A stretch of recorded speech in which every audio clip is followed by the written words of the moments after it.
Programa Acertar é Humano, uma produção da Sociedade Latino-Americana de Coaching, a elite do coaching no Brasil. Apresentação: Sullivan França e Nelson Sartori.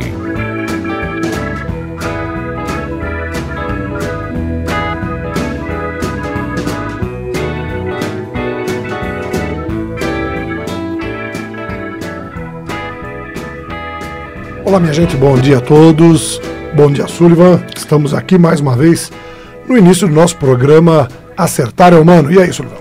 Bom dia, Nelson, tudo bem com você? Tranquilo. Então, essa semana, Nelson, nós temos aí uma surpresa para os ouvintes, que é uma novidade onde eles podem baixar o nosso programa. Logo depois do programa aqui, o programa já estará disponível na internet para que eles possam baixar. E também a fanpage do programa para que eles possam curtir aí, nos acompanhar, onde nós vamos postando sempre novidades aí ao longo da semana, desde programa, a notícias, a temas que nós vamos trabalhar nos próximos programas. E vamos passar a fanpage aí, que é www.facebook.com/Programa Acertar é Humano. Fantástico. E o site, para que possam baixar o programa, o site é slac.com.br, slac.com.br. Lá estão todos os programas, desde o programa de número 1, para você que nos acompanha aí toda quinta-feira a partir das 7 da manhã, possa baixar o programa. Se você pegou o programa pela metade, perdeu o primeiro programa, perdeu o segundo, tá lá todos os programas para que vocês possam baixar, ouvir e ver os temas que nós trabalhamos aqui ao longo de todos esses programas.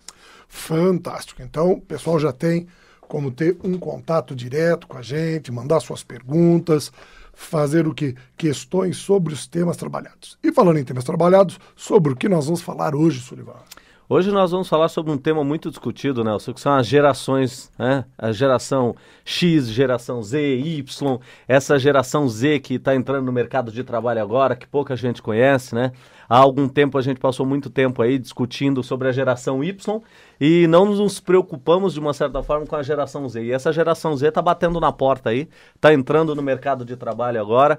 São aqueles jovens de 12 a 19 anos, né? E que, um dado curioso, que representa aí 11 milhões de pessoas. Só então, isso? Só isso, não é pouca gente.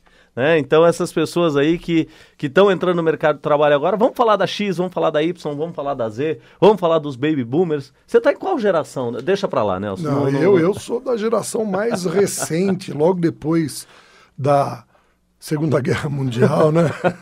Algumas gerações, algumas décadas depois, mas só que eu tô nessa geração, se atual é a Z, eu devo estar na C, na B, alguma coisa assim, né? Então nós vamos falar das gerações, vamos ver o que esses caras fazem, qual é a grande dificuldade e o grande desafio de lidar com essa questão de gerações, tanto a X quanto a Y, Nelson, é não só o desafio que ela oferece para os seus líderes, vamos dizer assim, no mercado de trabalho, né, que é o tópico que nós vamos abordar aqui, mas também o grande desafio que ela oferece para os seus, não também os seus líderes, mas estamos falando de pais especificamente, né? Você tem filhos, sabe do que eu estou falando, eu tenho filhas, então hoje eu tenho uma menina de 15 anos, então ela está dentro dessa geração Z, com certeza, né? Que é entre 12 e 19 anos. Muita gente tem uma grande dificuldade, fala assim, quando entra nesse tema sobre gerações, as pessoas normalmente perguntam, Sullivan, mas qual é a idade, de quanto para quantos anos e tal? Então essa geração Z, que é a geração que está entrando no mercado de trabalho agora, ela tem entre 12 e 19 anos. São esses 11 milhões de pessoas, né? E na qual eu disse aí que tem minha filha, é aquele que a gente estava conversando ali nos bastidores, falando que esse cara nasceu com um tablet na mão. Com certeza, né? né? O acesso à informação, à tecnologia, esse cara tem aí com uma facilidade absurda. Então, né? isso eu nasci com ábaco, é isso, não é? Eu nasci com ábaco chinês na mão. A nossa geração, Nelson, ela nasceu preocupada em aprender datilografia. É verdade. Né? Minha mãe dizia... Olivetti Letra 32. Exatamente. Faça datilografia, senão você não vai ser ninguém na vida. E eu terminei meu curso com 389 toques por minuto. Olha que coisa fantástica. Né? E quantos que estão nos ouvindo que não fizeram isso? Sim, eu catumilho até hoje. Exatamente. E aí a gente tem esse cara da geração Z aí, de 12 a 19 anos, extremamente imediatista, né? Já existia uma certa queixa, vamos dizer assim, ou não uma queixa, mas necessariamente uma preocupação, tanto de pais quanto do meio corporativo, em lidar com a geração Y. né, que já é uma geração extremamente imediatista, e são aqueles entre 20 e 29 anos e que representam aí 15 milhões de pessoas. Isso é verdade. E são o quê? Extremamente questionadores, tá? E que certamente colocam o quê? Em xeque muito daquilo que a geração que está hoje em atividade, ou seja, os empresários, tem de lidar o quê? Com questionamento com o qual eles não estavam acostumados a lidar.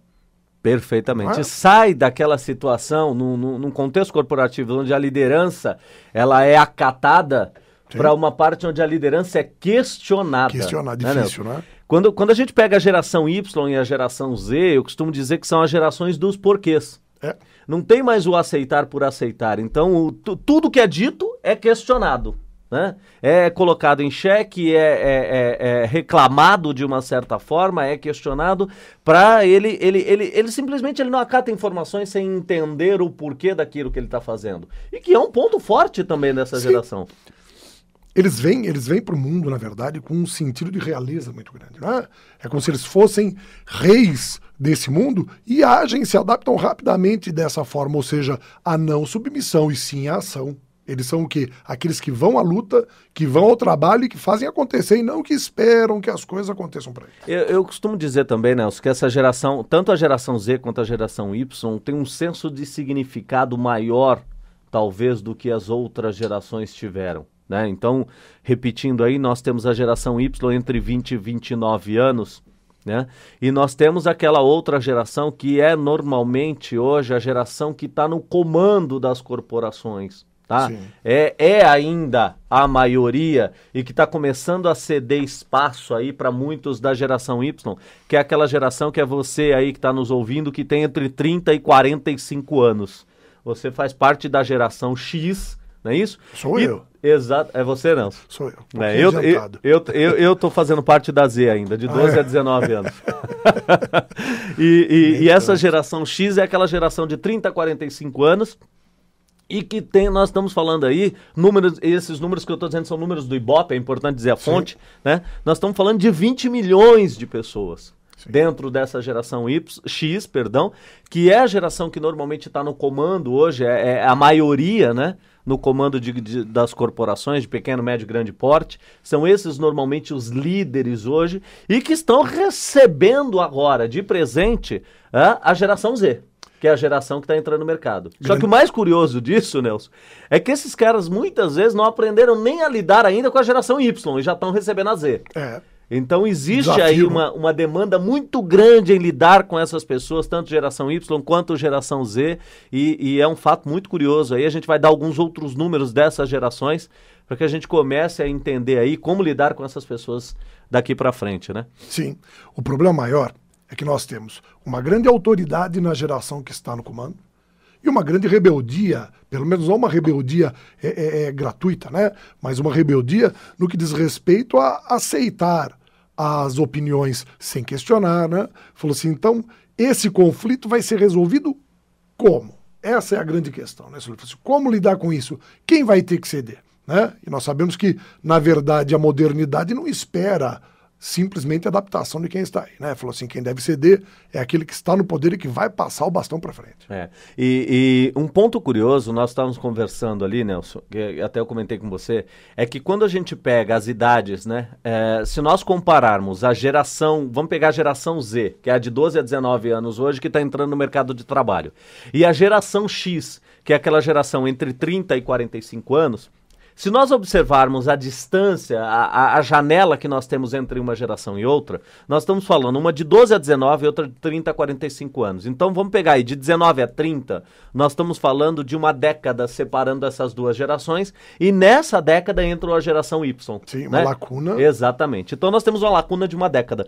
Só que quando a gente fala dessa lacuna de uma década, a mudança na última década foi muito grande. Muito. Né? Existe uma evolução, tanto do ponto de vista tecnológico, né? Que essa foi a principal evolução na última década, do ponto de vista tecnológico, que faz com que esses jovens da geração Z hoje sejam extremamente questionadores. Eles têm acesso à informação. Sim, o dinamismo deles ultrapassa o limite do simples saber porque absorveu das outras gerações. Ele está superando a todos, ele está buscando isso. Exatamente. Então ele não é leigo em nada. Ele tem, a gente costuma dizer que ele tem informação num tocar de dedos, né? Então tem aí, é a geração do Google, é a geração das redes sociais, é a geração que tem uma interação muito fácil com as pessoas. E quando a gente começa a olhar para o ponto de vista aí entre termos de pai e filhos e essa questão de gerações, atrelada a essa questão de família, quando a gente vai ver, enquanto a geração Y foi pai, a geração X foi pai muito jovem, a geração Y e a Z ela vem totalmente o contrário disso. Sim. Ele é totalmente avesso. Então a geração Y, houve uma queda percentual aí na casa de 8% entre os jovens que foram pais muito jovens, que são da geração X, que é aqueles de 30 a 45 anos, aos jovens que estão sendo pai entre 20 e 29 anos. Ele tem uma preocupação. Ele retarda ao máximo o casamento, ele retarda ao máximo ser pai, ser mãe dentro dessa geração. E existem aí expectativas e tal que isso se agrave do ponto de vista dessa retração para a geração Z ainda mais. Acredito. O que eu acho interessante nisso tudo, aproveitando, né, como nós somos a Rádio Mundial e aqui nós temos a possibilidade de uma visão um pouco mais esotérica até, falou assim, de fazer um paralelo com a chamada geração índigo. Não que ela incorpore isso plenamente, mas só que ela é uma geração que traz características que nós incorporamos a todas elas, porque ela está num processo de evolução. Ou seja, elas chegam ao mundo com esse sentimento de realeza, elas têm uma grande dificuldade em aceitar a autoridade que é oferecida sem explicação, tá? Elas trabalham sentem um curto prazo para que as melhoras significativas aconteçam, reagem às questões de disciplina e, ao mesmo tempo, não são tímidos quando pretendem manifestar as suas necessidades. Veja, então isso daí é um conceito mais humano dessa geração, seja amplo, porque ela não trabalha só no universo corporativo, né? Ela está agindo no mundo e é aí que o mundo reage a tudo isso, né? Falou assim, a coisa vai além, né, das expectativas. E quando você traz esse olhar do ponto de vista comportamental, você está trazendo uma questão que também a gente não pode deixar de dizer, que é a parte relacional. Lógico. Né? E tem uma diferenciação muito grande entre essa geração Y de 20 a 29 anos e a Z de 12 a 19 anos, que é a forma de interação dessas pessoas. Né? Quando você olha para aquela geração Y de 20 a 29 anos, é aquela geração que adora sair para bares, para restaurantes, ele adora a interação, é aquele jovem que não sabe sair só. Sim. Ele sempre sai, a gente costuma dizer que sempre sai em bandos, né? São tribos, grupo, exatamente. Então ele sempre sai, existe um consumo, existe uma pesquisa, né, que diz que existe um consumo de cerveja na casa de 61% dentro vamos dizer, dessa classe da geração Y. Perfeito. Né? Um consumo, você vê um consumo alcoólico na casa de 61%. Você tem esses jovens que adoram sair para dançar, esse tipo de interação. Quando você olha para a geração Z, é algo completamente diferente. A geração Z, ela já não gosta de sair. Ela é aquela geração que ela gosta da interação no mundo virtual. Sim. Então existe um distanciamento. Hoje isolamento. É isolamento. Ele é autossuficiente, né? Exatamente. Ele lida consigo mesmo e com os outros paralelos a isso. Ele tem essa percepção de autossuficiência, né? É muito grande isso. Mas também tem um ponto positivo dessa geração Z, que ele é mais voltado do que a Y para uma prática de esportes. Então aí você tem, ao mesmo tempo que você tem ele focado no mundo virtual, nas interações e tal, interação de forma distante, ele também tem uma preocupação e uma afinidade muito grande com a prática de algum esporte específico.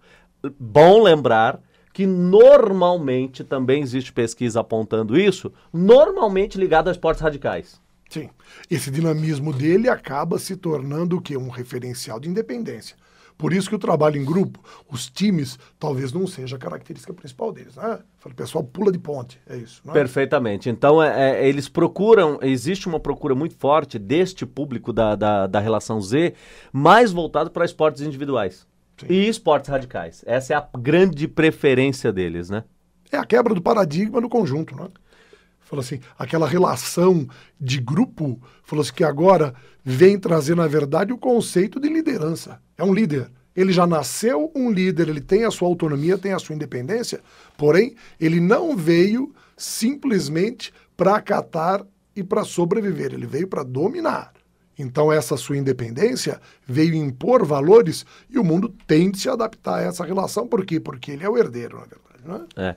A gente fala que essa geração Z, né, ou seja, aquela geração que ela nasceu com os tablets na mão. Sim. E é aquela geração que normalmente matam os pais de vergonha, né? Em que sentido? Em que sentido? É aquela geração onde o pai não sabe mexer nem no controle remoto da TV. Muitas vezes o pai se debate com qualquer coisa e é o jovem que pega isso com uma extrema facilidade e consegue manipular de uma forma muito grande. É pior, ele faz isso com o celular, né? Ele tem o controle remoto da televisão no iPad e ele manipula enquanto você está tentando ainda, né? Isso que é pior, eu sei porque eu passo por isso. Exatamente. E quando eu estava falando que eu tenho uma filha dentro da geração Z de 15 anos, né? O fato curioso é o seguinte, isso já tem alguns anos, tem uns 5 anos mais ou menos, ela tinha uns 10 anos. Eu lembro que eu estava no escritório um dia e aí chamou o meu Skype. Pai. Aí eu olhei ela, foi a primeira vez que ela tinha me chamado no Skype. E aí eu comecei a responder, comecei a conversar com a minha filha via Skype. E no meio dessa interação, dessa conversa, era por volta de umas 15 horas assim, eu parei e comecei a refletir, Nelson, quando que eu com 10 anos tive a oportunidade de ter essa interação com meu pai. Meu pai no trabalho, né? Eu em casa me relacionando com meu pai ali, batendo um papo com ele via Skype. Então, quantos estão nos ouvindo que hoje e que tenha passado por essa experiência de ter alguma interação com o filho via rede social ou via qualquer canal de comunicação tecnológico, vamos dizer assim, né? Hoje ele no trabalho e o filho em casa. Então, essa agilidade no processo de comunicação é algo que tem acontecido muito forte dentro dessas gerações. Sim, ele renova e ao mesmo tempo ele faz o quê? Ele rompe com várias tradições. Mas só que essas rupturas são positivas. É aquilo, né? Fala assim, como nossa postura é sempre o quê? Focado no bom resultado, e acho que é aí que entra a questão temática dessa nova geração, é aquilo que ela pode e vai oferecer de positivo para nós dentro desse novo conceito. Ou seja, são líderes que vieram preparados, nasceram para o mundo em que eles devem dominar e devem liderar, e esse mundo deve aceitar, por quê? Porque o mundo já está nessa dinâmica, né? Falou assim, nós vemos que o mundo hoje em dia é muito mais rápido, o tempo passa mais rápido do que nós podemos controlar. A própria estrutura do universo está o quê? Trabalhando junto com essa nova geração, né? Falou assim, nós que não podemos ficar para trás, porque não, nós vamos ser superados naturalmente, mas só que dentro da relação do mundo que nós vivemos hoje, nós temos que lidar com eles. E lidar com eles significa o quê? Abrir mão do nosso poder e começar a compreender qual é a função dessas novas gerações dentro do mundo moderno. É. E quando você fala do mundo moderno, Nelson, o Ibope também disponibilizou uma pesquisa interessante que ele diz o seguinte, que 46% dos pais dentro da classe A, B, são influenciados no momento de compra pelos filhos. Ah, com certeza. Eles compram com base na opinião dos filhos. Eles pedem a opinião dos filhos. É algo muito interessante, coisa que não acontecia há algum tempo, né? Mas... Eu me recordo do meu tempo, na minha juventude, vamos dizer assim, na minha adolescência, meu pai nunca me consultou para comprar nada. Hoje não. Hoje os pais consultam os filhos e são influenciados por eles no poder de compra. Então, é uma geração que tem um poder, ele já tem um poder de decisão e, consequentemente, esse poder de decisão, ele também tem um poder de compra. Sim. Com cartão de crédito, ele não consulta nem a carteira da gente, ele vai lá e compra. Exatamente. Né? Porque eles têm essa autonomia, eles têm o quê? A competência de construir sua própria relação financeira. Exatamente. E você falou numa coisa interessante, que é a questão do cartão de crédito. O assunto gastar para a geração Y é algo assim que não tem precedente. Né? Ele compra sem medir. É uma geração que compra sem medir. E a Z tende a ser mais diversificada no seu processo de compra. Ela é um pouco mais seletiva, olha que coisa curiosa, né? Nós tivemos isso acentuado da geração X para Y, só que na Z ela vem quebrando o paradigma. Ao mesmo tempo que ela é uma geração tecnológica, ela é mais cuidadosa no momento da compra. Ela está integrada a esse mundo, ela sabe que ela tem que sustentar ao mesmo tempo esse mundo, né? Ela é a geração que nós falamos, o que nós deixaremos para a nossa geração? O que nós temos hoje aqui é essa geração já lidando com isso tudo. É isso mesmo. Então, muito interessante aí o nosso assunto hoje, que foi a questão da geração Y, da geração Z. E só para frisar para os nossos ouvintes, Nelson, aqueles que de repente pegaram o programa pela metade aí, estão perguntando, tá, e eu sou de qual geração? Então, recapitulando aquela informação que nós demos lá no começo do nosso programa, a geração Z é aquele que hoje está entre 12 e 19 anos, estamos falando de 11 milhões de pessoas, né? A geração Y é a geração de 20 a 29 anos, nós estamos falando de 15 milhões de pessoas. É a sua geração. Exatamente, essa é a minha geração. Não, a minha é outra, de 12 a 19 anos. É verdade. Eu estou na geração Z. E a geração X é aquela, essa é a sua, né? É a minha. Entre 30 e 45 anos, estamos falando de 20 milhões de pessoas. E aquele que fala assim, já passei dos 45, que é o caso do Evaldo ali, né? Evaldo. Já passou dos 45, qual é a minha geração? Esse é o Baby Boomer. Ele já está na degeneração, na verdade. Degeneração. É algo já diferente. Sacanagem. Né? A minha é a X, né? Ela é uma incógnita, mas tudo bem.